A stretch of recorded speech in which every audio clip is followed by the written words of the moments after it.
O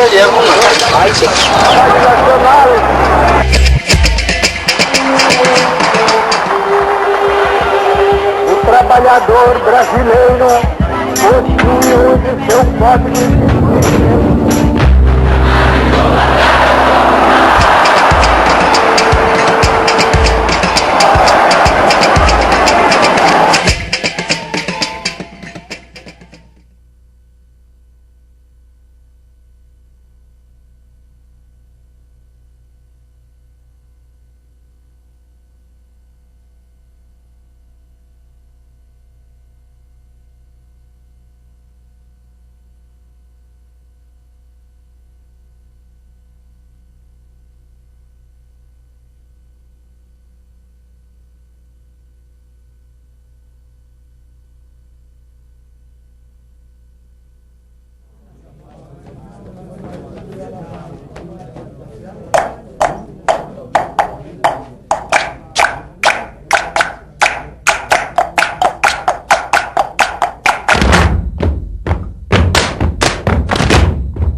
É um regime em que aqueles que dirigem a nação recebem um mandato popular, quer dizer, recebem por meio da eleição uma representação popular. Isso distingue a democracia de qualquer regime autoritário, totalitário. Isto é, a ideia de que a soberania reside no povo e o povo elege os seus representantes. Mas de tal maneira identificou-se o colégio eleitoral com o povo, que hoje nós não sabemos o que é direta e o que é indireta. Sabemos apenas que o povo será vitorioso.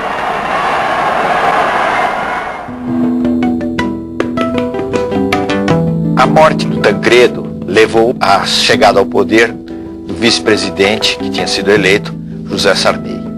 Na realidade, o Sarney assumiu em meio a muitas desconfianças políticas, porque havia uma diferença sensível entre o presidente eleito e o vice. O Tancredo era um homem moderado politicamente e que vinha longamente combatendo o regime autoritário. Então ele tinha um crédito de confiança grande.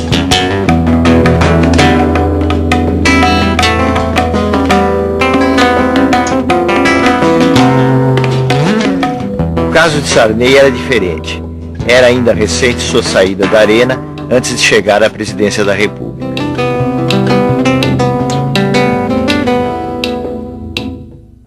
O Sarney manteve o SNI, o Serviço Nacional de Informações, como um órgão que vinha da ditadura e que ele entendeu que poderia ser adaptado a um outro contexto. Isso também provocou muitas críticas. Mas, na verdade, a gente pode dizer que o aspecto mais positivo do governo Sarney foi exatamente garantir um clima de liberdades democráticas. No plano econômico, o governo Sarney teve muitos aspectos negativos.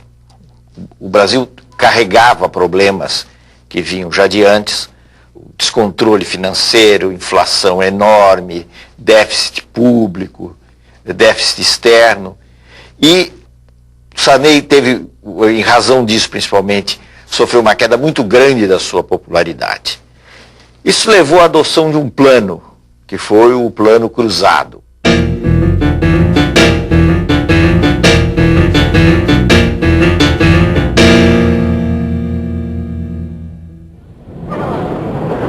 Se propôs um aumento imediato de salários, um congelamento de preços, e essas duas coisas juntas não funcionaram. Quer dizer, o congelamento mais o aumento salarial levou a uma busca de bens de consumo enorme por parte da população. Foi um momento de euforia, vamos dizer assim, da sociedade. Preocupado com a explosão de consumo que levaria a uma inflação de demanda, o ministro Funaro pede à população para poupar. E a forma de ajudar é poupando. se eles consumirem um pouco menos. Nós estamos consumindo 30%, 40%, 50% acima do ano passado. Vamos consumir um pouquinho menos para dar mais tempo para que as empresas produzam mais. E guarda esse dinheiro na poupança. É uma grande forma de ajudar o Brasil.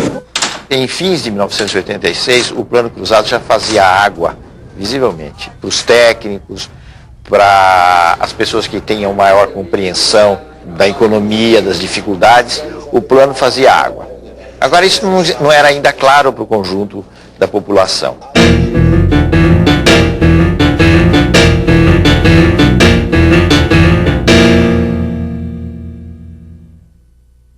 Brasileiras e brasileiros, boa noite. Amanhã é uma data histórica para o nosso país.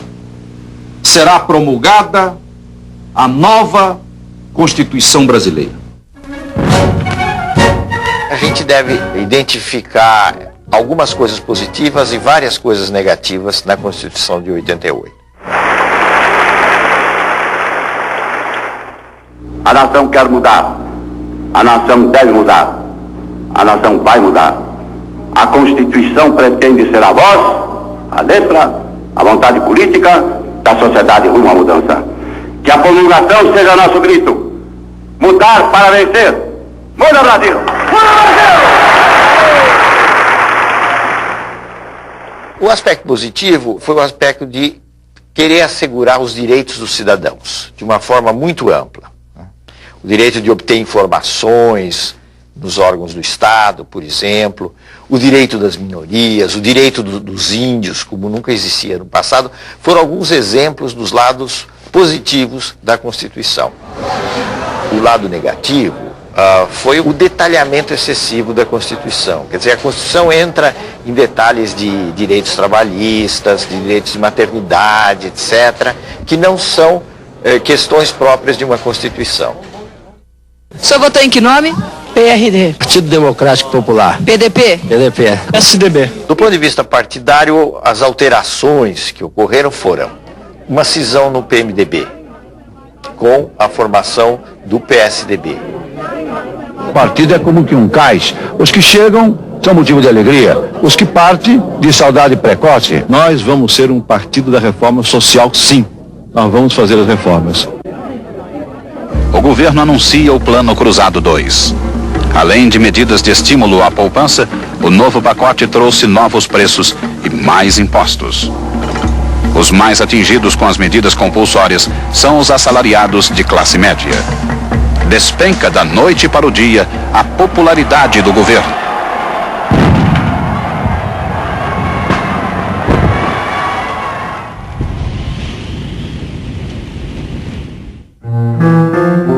O fim do governo Sarney foi bastante melancólico. O Brasil acabou decretando uma moratória, deixou de pagar a sua dívida externa, e ao contrário do que muita gente pensa, isso representou um sério golpe nas finanças brasileiras.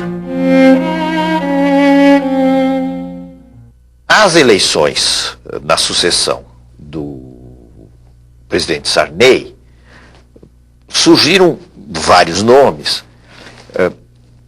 Brizola naquele momento teve o seu, digamos assim, o seu apogeu como candidato à presidência da República.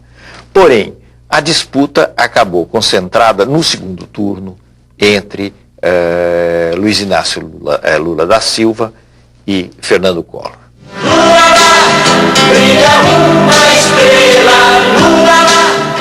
Lula era uma figura que vinha do movimento da luta dos trabalhadores do ABC, um importante líder sindical, ganharam um prestígio muito grande e, tendo como instrumento o PT, o seu partido, o Partido dos Trabalhadores, chegou a ter uma dimensão nacional que àquela altura era bem maior do que o próprio partido.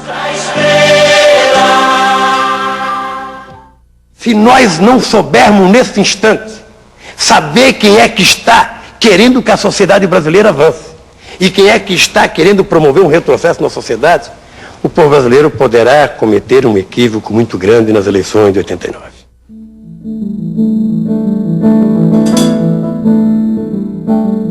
O Collor era uma figura que vinha, primeiro, de um estado pequeno, vinha de Alagoas.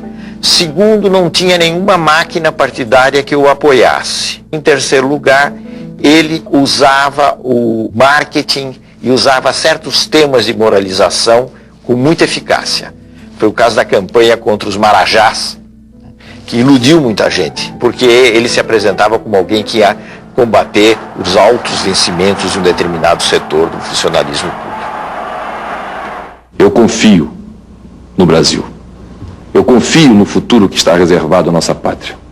Com trabalho, com experiência administrativa como eu tenho, com coragem, com determinação política e no exercício da autoridade de presidente da República, nós haveremos, com a ajuda de todos aqueles que desejarem se incorporar nesse processo, de construir um Brasil novo, de construir um Brasil melhor, de construir um Brasil de que se orgulhem todos os seus filhos. Boa noite, minha gente. Esse foi um embate muito renhido e, como nós sabemos, o Collor acabou se elegendo presidente da República. A posse, em 15 de março de 1990, foi um luxo, reunindo representantes de várias partes do mundo e enchendo de esperanças os corações de milhões de brasileiros.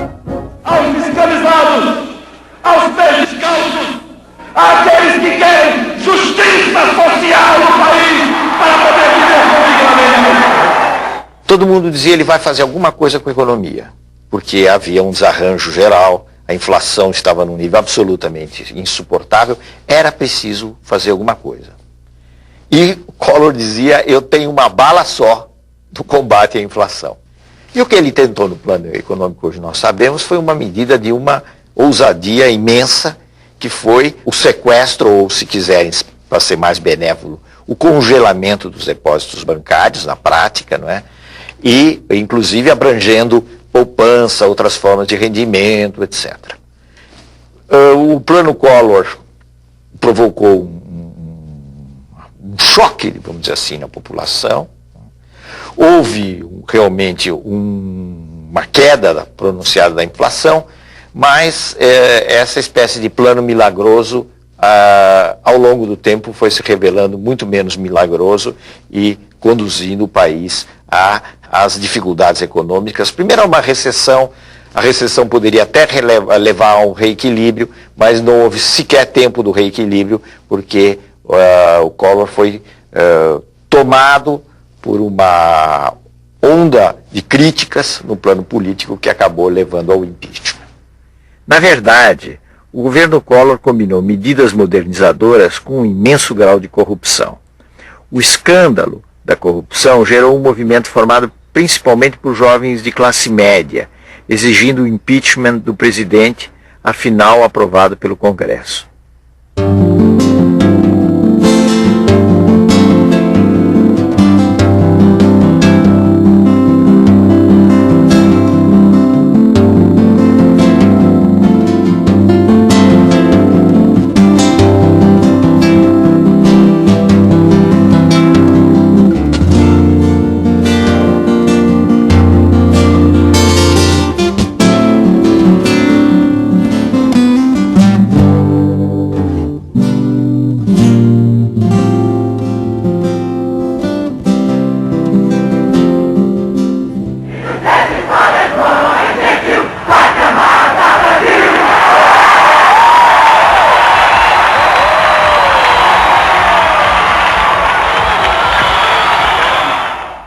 A lição que nós tiramos do impeachment é uma imensa lição.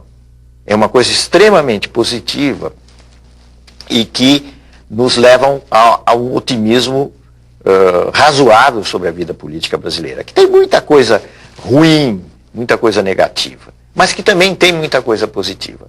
Por quê? Porque o impeachment foi um episódio, pela via legal, de substituição de um presidente da República, sem golpe militar, sem manobra palaciana, quer dizer, alguma coisa excepcional no quadro da América Latina.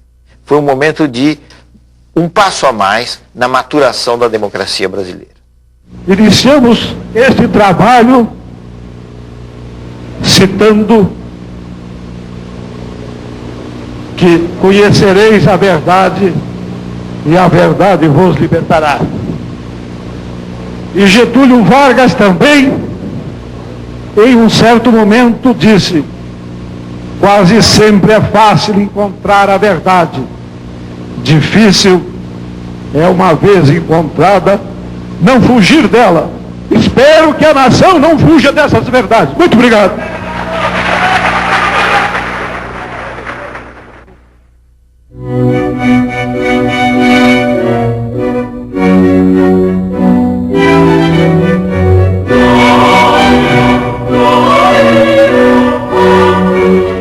No plano mundial, um dos acontecimentos mais importantes e que se reflete em todos os países, portanto no Brasil também, foi a crise da União Soviética e o fim da União Soviética.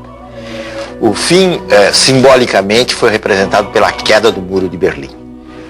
Com o fim da União Soviética, a crise na Rússia, o que nós tivemos foi o fim da Guerra Fria, que dividia o mundo em dois campos e alterou muito as relações políticas no mundo, e o início de um processo que nós podemos chamar de plena hegemonia americana. A globalização é uma interpenetração, digamos assim, econômica e financeira que se dá em todo o mundo, não de uma forma igual, porque existe um centro hegemônico da globalização, que são os Estados Unidos. Mas eu diria que a globalização tem possibilidades positivas. O intercâmbio comercial, cultural entre as nações é em si mesmo um fator desejável, e tem riscos reais, porque a globalização, se não houver medidas no sentido de limitá-la ou de alguma forma regulamentá-la, a globalização tende a acentuar desigualdade entre países ricos e países pobres.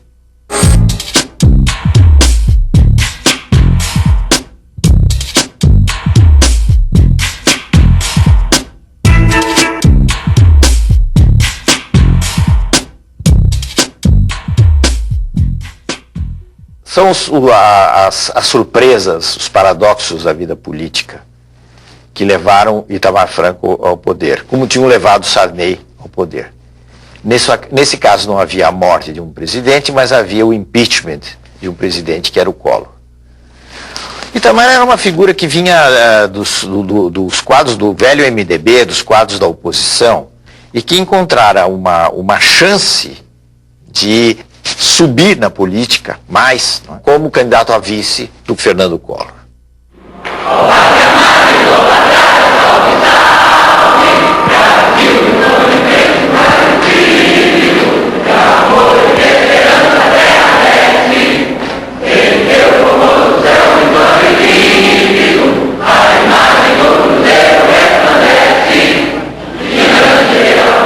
Compromisso do Presidente da República. Prometo manter, defender e cumprir a Constituição, observar as leis, promover o bem geral do povo brasileiro, sustentar a união, a integridade e a independência do Brasil.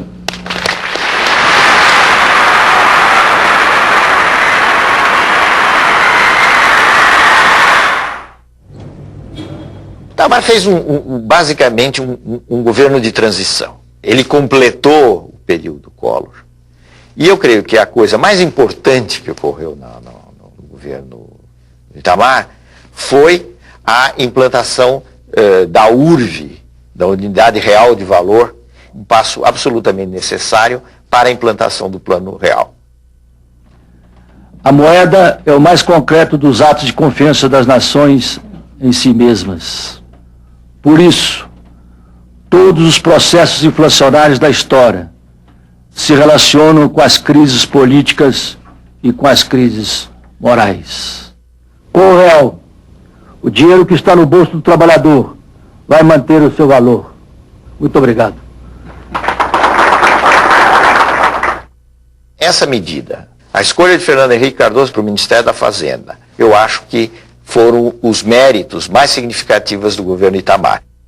A disputa pela presidência da República, em 1994, se deu essencialmente entre Lula, que era mais uma vez candidato pelo PT, uma frente de oposições, agora enfrentando Fernando Henrique Cardoso. A candidatura de Fernando Henrique foi altamente beneficiada pela instituição da URV e pelo Plano Real. É preciso também entender que foi extremamente importante naquela altura, para a vitória, a formação de uma frente partidária. A frente PSDB, PFL e PTB representou um fator bastante importante para garantir a vitória do presidente Fernando Henrique logo no primeiro turno.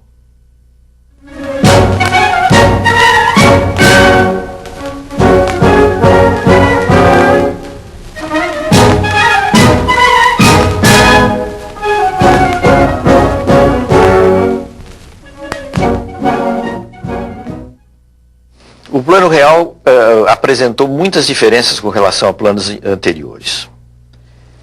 Primeiro porque ele acabou com a chamada indexação da economia. Quer dizer, acabou com aquele circuito de que os preços vão aumentando em função da inflação, etc. Ele quebrou isso. Fernando Henrique chegou às 9h30 da manhã. Cercado de crianças, comeu pão com manteiga e tomou café puro. Foi interrompido para dar autógrafo. Fernando Henrique pagou a conta de 55 centavos com uma nota de R$1 e recebeu um desconto de 5 centavos.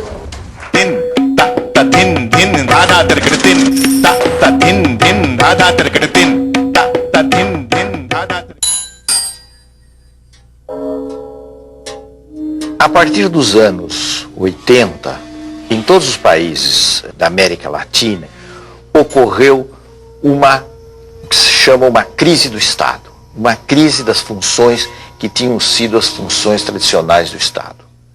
Quais eram essas funções tradicionais, que vinham, digamos, de 1930 para frente? Eram as funções de um Estado que tinha um papel importante de financiar a economia, financiar o desenvolvimento econômico, controlar, ser dono, inclusive, de empresas nas áreas estratégicas, tudo isso levando a um desenvolvimento que tinha o Estado como eixo. No caso brasileiro,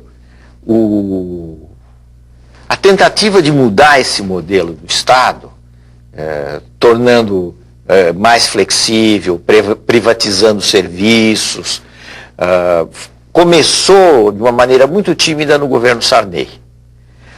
Avançou algo no governo Collor, mas foi no governo Fernando Henrique que se deram as privatizações de empresas importantes. Declaro vendida as ações da Teleste Participações S.A. pelo valor de R$5.783 bilhões, com ágio de 64,28%. Então, as privatizações são um fenômeno dessa reavaliação, dessa mudança das funções do Estado, pensada em termos diferentes do que se tinha no passado.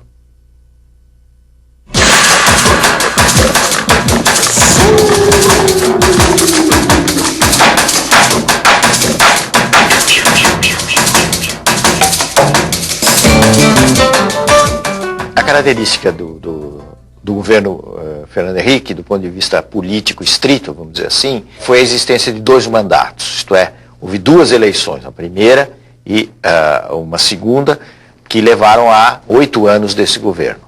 A hipótese de reeleição não existia no nosso sistema republicano. Ela foi votada no Congresso, né, através de uma alteração da Constituição, e foi por via dessa alteração da Constituição que se deu a possibilidade de Fernando Henrique voltar a se candidatar em eleições disputadas mais uma vez contra Lula e que ele veio a vencer. O primeiro mandato foi basicamente a consolidação inicial do Real e as reformas da Constituição e a tentativa de fazer algumas reformas que são necessárias, a Previdência, a da administração pública, etc. Bom, essa tentativa foi frustrada até certo ponto, porque a reforma da Previdência não foi feita. Então, eu diria que nós avançamos bastante no primeiro mandato, né, no que diz respeito à parte econômica, quebra de monopólios, etc. Bom, o segundo já foi caracterizado pelas turbulências da globalização, porque ele se iniciou sob a crise do México que foi em 98, 99. E foi uma crise atrás da outra. Então, qual foi o trabalho no segundo mandato? A despeito de tudo isso, manter o Brasil razoavelmente bem. Apesar das turbulências, crescemos pouco, mas crescemos. No conjunto, o mais importante para mim é outra coisa.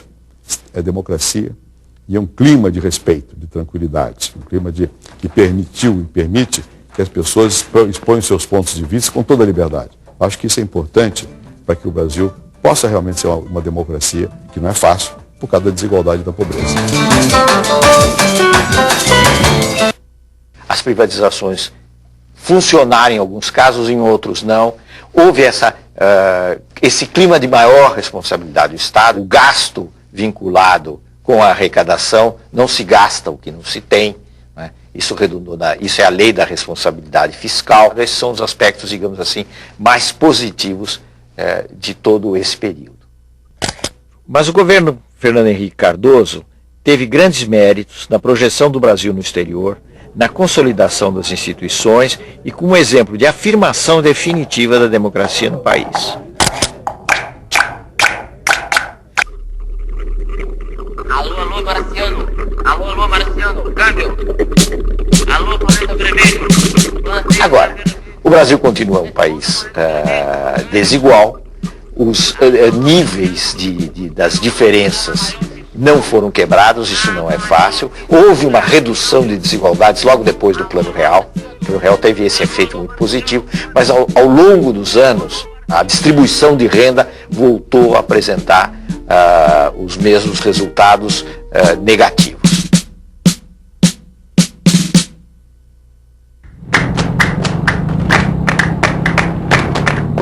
As eleições de 2002 se caracterizaram pela sua absoluta normalidade. A nítida vitória de Lula rompeu muitos preconceitos, representando um fenômeno novo na história do Brasil.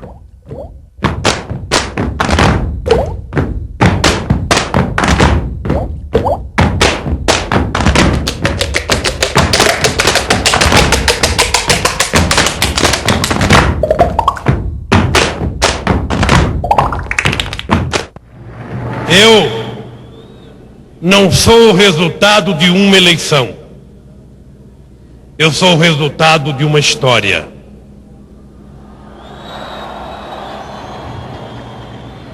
Eu estou concretizando o sonho de gerações e gerações que antes de mim tentaram e não conseguiram.